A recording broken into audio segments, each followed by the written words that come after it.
ची बातमी लाडक्या बहिणींसाठी आहे। मुख्यमंत्री माझी लाडकी बहीण योजनेचा लाभ घेणाऱ्या मुंबईमधील महिलांना 0% दरानं 1 लाखांपर्यंतचं कर्ज उपलब्ध होण्याची शक्यता सध्या तरी वर्तवली जाते। दुसरीकडे आपण जर बघितलं तर लाडक्या बहिणींना मुंबई बँक मदतीचा हात देणार आहे। लाडक्या बहिणींना 9% व्याजदरानं देण्यात येणारा कर्ज पुरवठा 0% व्याजदरानं मिळू शकतो। ही माहिती प्रवीण दरेकर यांनी दिली। शासनाच्या 4 महामंडळातील विविध योजनांमधून ही सवलत दिली जाणार आहे।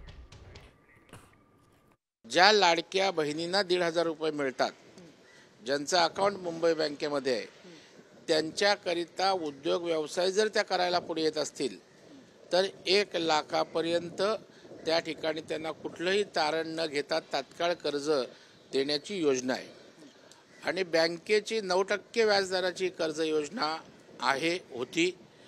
आणि जर राज्याच्या व्याज परताव्याच्या ज्या काही 4-5 योजना आहेत त्या जर या मुंबई जिल्हा बँकेच्या लाडक्या बहिणींच्या योजनेशी सांगड घातली तर 0% व्याजदरात या माझ्या लाडक्या बहिणींना पैसे उपलब्ध होऊ शकतात।